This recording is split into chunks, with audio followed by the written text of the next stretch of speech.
morning. It's certainly been a really cold night actually. I don't think any of us expected quite how cold it was going to be. We got through the night okay, this Taliban didn't show up, which is good.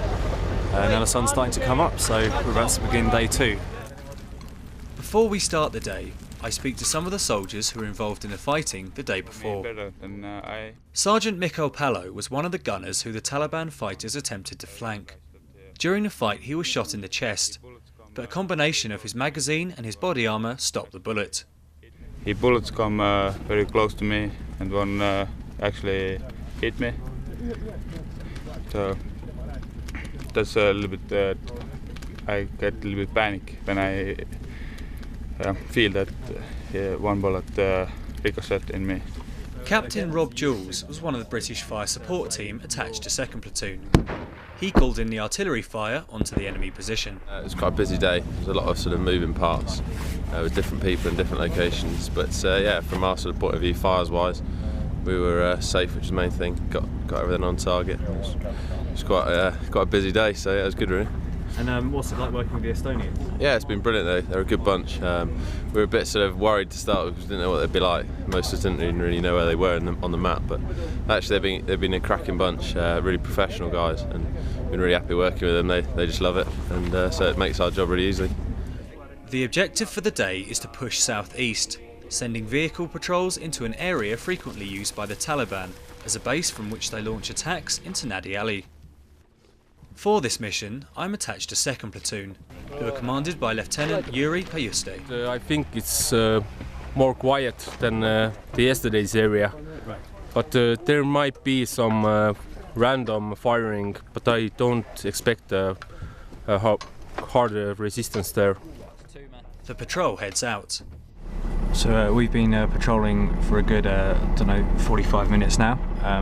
We've just received reports from our eyes in the air that some women and children have been seen leaving an area nearby, and some guys on motorbikes going in. So usually when women and children leave an area, that's a sign that we're about to get attacked, but we'll see, it could be nothing. As we patrol through an area of compound walls which surround poppy fields, Yuri sees a threat. In the field behind me, we spotted a man with a weapon who was running along. We engaged him with a 50 caliber machine gun, which is on top of the vehicle. I don't think we hit him. Now we're just observing to see if him or any other enemy pop up. 1st Platoon, who are several hundred metres away, come under fire. They are on the other side of the walled compounds to us.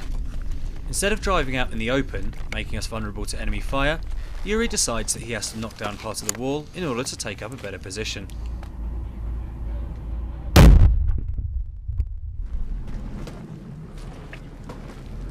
We clear the new compound.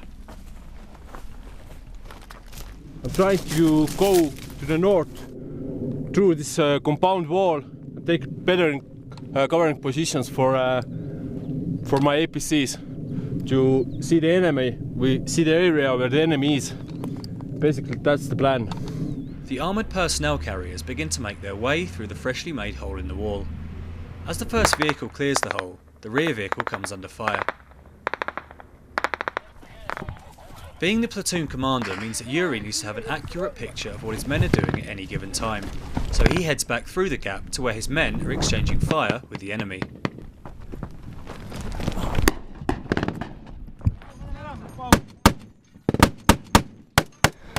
So we've come under fire from just over that field there. We've got an APC here, and several soldiers were returning fire, suppressing the enemy at the moment. Having established the position of his men, who are keeping the enemy pinned down, Yuri attempts to speak to his Joint Tactical Air Controller in order to call in some air support. He's having problems reaching the JTAC over the radio, and therefore has to run back to the compound that the controller is occupying.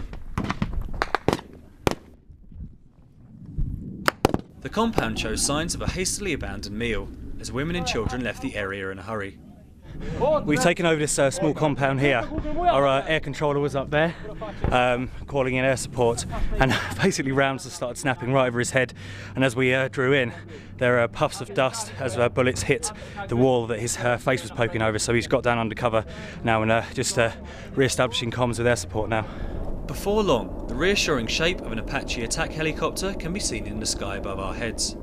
The JTAC returns to his position on the roof and attempts to locate the enemy, but fearing the Apache, they've run away. We set up a vehicle checkpoint nearby to see if we can intercept any enemy fighters entering or leaving the area. Peace descends, and locals begin to venture out, returning to their homes. After an hour or so at the checkpoint, we set up camp in a nearby compound and prepare to spend the night there. Despite 2 days of fighting, morale is still high. I got sent these packets of cigars from home in one of my many parcels, and on it, Kelly thought it would be good to write, according to government research, these will kill you, but then so will an RPG. So smoke on, lads, but keep your head down. Very true. I think that we achieved the aim that the enemy we forced the enemy into defensive positions. So this is the end of day 2, obviously.